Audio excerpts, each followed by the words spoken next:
Hi friends, welcome to my channel. ನಾನು ಈಗ ತೋರಿಸ್ತಿರೋ recipe tomato Baat. ಅದು ಹೇಗೆ ಮಾಡೋದು ನೋಡ್ಕೊಂಬರೋಣ ಬನ್ನಿ.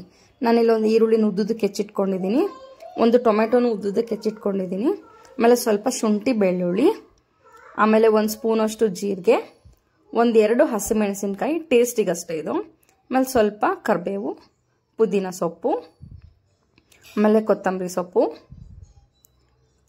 ಆಮೇಲೆ ಒಂದು ಅರ್ಧ ಸ್ಪೂನಷ್ಟು ಖಾರದ ಪುಡಿ, ಸಾಸಿವೆ. ನಾನಿಲ್ಲಿ ರಾತ್ರಿನೇ ನೆನೆಸಿಟ್ಟಿದ್ದೆ ಬಟಾಣಿ, ಒಂದು ಸ್ವಲ್ಪ ಬಟಾಣಿ, ಸ್ವಲ್ಪ ತೆಂಗಿನಕಾಯಿ, ಆಮೇಲೆ ನಾನಿಲ್ಲಿ 1 ಲೋಟ ಅಕ್ಕಿ ತೊಗೊಂಡಿದ್ದೀನಿ. ನೆಕ್ಸ್ಟ್ ಏನು ಮಾಡೋಣ ಅಂದರೆ 2 ಟೊಮೊಟೊನ ಮಿಕ್ಸಿ ಜಾರ್ಗೆ ಹಾಕ್ಕೊಳ್ಳೋಣ. ಹಾಕ್ಕೊಂಡು ಚಕ್ಕೆ, 1-3 ಲವಂಗ, ಮೆಣಸು, ಏಲಕ್ಕಿ, ಮೊಗ್ಗು, ಸ್ಟಾರ್ ಹೂವು ಇದೆಲ್ಲದನ್ನು ಕೂಡ ಮಸಾಲ ಸ್ಪೈಸಸ್ಗೆ ಇಟ್ಕೊಳ್ಳೋಣ ಎಣ್ಣೆಗೆ ಹಾಕೋಕ್ಕೆ. ನೆಕ್ಸ್ಟು ನಾವೇನು ಟೊಮೆಟೊ ಹಾಕಿರ್ತೀವಲ್ಲ ಮಿಕ್ಸಿ ಜಾರ್ಗೆ, ಅದಕ್ಕೆ ಕಾಯಿ ಹಾಕೋಣ. ಕಾಯಿ ಹಾಕಿಬಿಟ್ಟು ಚಕ್ಕೆ, 1-2 ಲವಂಗ, ಆಮೇಲೆ ಒಂದೇ ಏಲಕ್ಕಿ, ಆಮೇಲೆ ಸ್ವಲ್ಪ ಮೆಣಸು ಜಾಸ್ತಿ ಹಾಕಬೇಡಿ, ಮತ್ತು ತುಂಬ ಖಾರ ಆಗಿಬಿಡುತ್ತೆ. ಮೆಣಸು ಲವಂಗ ನೋಡ್ಕೊಂಡು ಹಾಕಿ, ಆಮೇಲೆ ಶುಂಠಿ ಬೆಳ್ಳುಳ್ಳಿ, ಆಮೇಲೆ ಒಂದು ಸ್ವಲ್ಪ ಕೊತ್ತಂಬರಿ ಸೊಪ್ಪು, ಆಮೇಲೆ 1 ಸ್ಪೂನಷ್ಟು ಜೀರಿಗೆ ತೊಗೊಂಡಿರ್ತೀವಲ್ಲ ಆ ಜೀರಿಗೆ. ಇಷ್ಟನ್ನು ಮಿಕ್ಸಿ ಜಾರ್ಗೆ ಹಾಕ್ಬಿಟ್ಟು ನುಣ್ಣಗೆ ರುಬ್ಕೊಳ್ಳೋಣ. ಈ ಥರ ಫೈನ್ ಪೇಸ್ಟ್ ಮಾಡ್ಕೊಳ್ಳೋಣ. ನೆಕ್ಸ್ಟ್ ಏನು ಮಾಡೋಣ ಅಂತಂದರೆ ಒಂದು ಕುಕ್ಕರ್ ಇಟ್ಬಿಟ್ಟು ಕುಕ್ಕರಲ್ಲಿ ಎಣ್ಣೆ ಹಾಕೋಣ. ಎಣ್ಣೆ ಕಾದಿದ ನಂತರ ನಾವು ಸಾಸಿವೆ ಏನು ತೊಗೊಂಡಿರ್ತೀವಲ್ಲ ಸಾಸಿವೆ ಹಾಕೋಣ. ಸಾಸಿವೆ ಸಿಡ್ದಿದ್ದಾದ್ಮೇಲೆ ನಾವು ಸ್ಪೈಸಸ್ ಏನು ತೊಗೊಂಡಿರ್ತೀವಲ್ಲ ಆ ಸ್ಪೈಸಸ್ನು ಕೂಡ ಹಾಕ್ಬಿಟ್ಟು ಸ್ವಲ್ಪ ಫ್ರೈ ಮಾಡ್ಕೊಳ್ಳೋಣ. ಅದಾಗಿದ್ದಾದ್ಮೇಲೆ ನೆಕ್ಸ್ಟ್ ನಾವು ಈರುಳ್ಳಿ ಹೆಚ್ಚಿಟ್ಕೊಂಡಿರ್ತೀವಲ್ಲ ಈರುಳ್ಳಿ ಹಾಕೋಣ. ಈರುಳ್ಳಿನ ಸ್ವಲ್ಪ ಫ್ರೈ ಮಾಡ್ಕೊಳ್ಳಿ ಕೆಂಪಗಾಗೋ ಥರ. ನೆಕ್ಸ್ಟ್ ನಾನು ಕರಿಬೇವು ಹಾಕ್ತಾಯಿದ್ದೀನಿ, ಹಸಿಮೆಣಸಿನ್ಕಾಯಿ ಹಾಕಿ. ನೆಕ್ಸ್ಟು ಹಸಿಮೆಣಸಿನ್ಕಾಯಿ ಜಾಸ್ತಿ ಹಾಕ್ಬಿಡಿ, ಯಾಕೆಂದರೆ ನಾವು ಆಮೇಲೆ ಖಾರದ ಪುಡಿ ಹಾಕ್ತೀವಲ್ಲ ಅದಕ್ಕೋಸ್ಕರ. ನೆಕ್ಸ್ಟು ಟೊಮೆಟೊ ಹಾಕಿ ಅದನ್ನು ಸ್ವಲ್ಪ ಬಾಡಿಸ್ಕೊಳ್ಳಿ.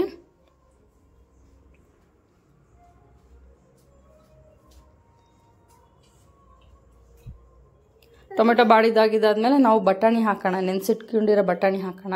ಬಟಾಣಿ ಹಾಕ್ಕೊಂಡು ಅದನ್ನು ಫ್ರೈ ಮಾಡ್ಕೊಳ್ಳೋಣ. ಬಟಾಣಿ ಫ್ರೈ ಆದಮೇಲೆ ನಾನು ಪುದೀನ ಸೊಪ್ಪು ಹಂಗೆ ಹಾಕಿ ಅದನ್ನು ಸ್ವಲ್ಪ ಫ್ರೈ ಮಾಡ್ತೀನಿ, ಫ್ಲೇವರ್ ಚೆನ್ನಾಗಿ ಕೊಡುತ್ತೆ. ಮತ್ತು ಇದು ಕೊತ್ತಂಬರಿ ಸೊಪ್ಪು ಹಾಕಬೇಡಿ, ಬರೀ ಪುದೀನ ಅಷ್ಟೇ ಹಾಕಿ.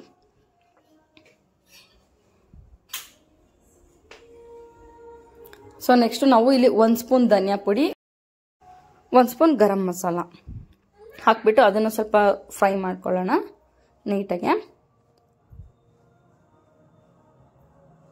ಸೊ ಅದಾದಮೇಲೆ ನೆಕ್ಸ್ಟ್ ಏನು ಮಾಡೋಣ ಅಂತಂದರೆ ನಾವೇನು ರುಬ್ಬಿಟ್ಕೊಂಡಿರ್ತೀವಲ್ಲ ಮಸಾಲ, ಆ ಮಸಾಲನೂ ಕೂಡ ಹಾಕಿಬಿಟ್ಟು ಅದು ಸ್ವಲ್ಪ ಹಸಿ ಸ್ಮೆಲ್ ಹೋಗೋ ತನಕ ಫ್ರೈ ಮಾಡ್ಕೊಳ್ಳೋಣ. ನಾನಿಲ್ಲಿ ಅರ್ಧ ಸ್ಪೂನ್ ಖಾರದ ಪುಡಿ ಹಾಕ್ತಿದ್ದೀನಿ. ನಿಮಗೆ ಖಾರ ಜಾಸ್ತಿ ಇಷ್ಟ ಆಗುತ್ತೆ ಅಂದರೆ ಖಾರ ಸ್ವಲ್ಪ ಜಾಸ್ತಿ ಹಾಕ್ಕೊಳ್ಳಿ. ನಾನು ಖಾರ ಜಾಸ್ತಿ ತಿನ್ನಲ್ಲ, ಸೊ ಖಾರ ಕಡಿಮೆ ಹಾಕಿದ್ದೀನಿ. ಮತ್ತು ಅದಾದಮೇಲೆ ಸ್ವಲ್ಪ ರುಚಿಗೆ ತಕ್ಕಷ್ಟು ಉಪ್ಪು, ಅದನ್ನು ಕೂಡ ಚೆನ್ನಾಗಿ ಮಿಕ್ಸ್ ಮಾಡ್ಕೊಳ್ಳೋಣಂತೆ. ಅದೆಲ್ಲ ಮಿಕ್ಸ್ ಆಗಿದ್ದಾದಮೇಲೆ ನಾನಿಲ್ಲಿ 1 ಲೋಟ ಅಕ್ಕಿ ತೊಗೊಂಡಿದ್ದಕ್ಕೆ ನಾನು 2.5 ಲೋಟ ನೀರು ಹಾಕ್ತಾಯಿದ್ದೀನಿ. ನಿಮಗೆ ಫುಲ್ ಅನ್ನ ಉದುರು ಬೇಕು ಅಂದರೆ 1:2 ಹಾಕಿ. ಇದು 2.5 ಹಾಕಿದ್ರೆ ಪರ್ಫೆಕ್ಟಾಗಿರುತ್ತೆ. ಅನ್ನ ಫುಲ್ ಉದುರು ಇರಲ್ಲ, ಮೆತ್ತಗೂ ಇರಲ್ಲ, ಕರೆಕ್ಟಾಗಿರುತ್ತೆ. ಸೊ ಹಾಕಿ ಅದನ್ನು ಮಿಕ್ಸ್ ಮಾಡ್ಕೊಳ್ಳಿ. ಅದು ಬಾಯ್ಲ್ ಆಗೋಕ್ಕೆ ಸ್ಟಾರ್ಟ್ ಆಗುತ್ತೆ. ನೀರು ಬಾಯ್ಲ್ ಆಗೋಕ್ಕೆ ಸ್ಟಾರ್ಟ್ ಆಗಿದ್ದಾದಮೇಲೆ ಅಕ್ಕಿ ಹಾಕ್ಕೊಳ್ಳೋಣ. ನಾವು ನೆನೆಸಿಟ್ಟಿರೋ ಅಕ್ಕಿ ಹಾಕಿ ಅದನ್ನು ಸ್ವಲ್ಪ ಮಿಕ್ಸ್ ಮಾಡ್ಕೊಳ್ಳೋಣ ನೀಟಾಗೆ.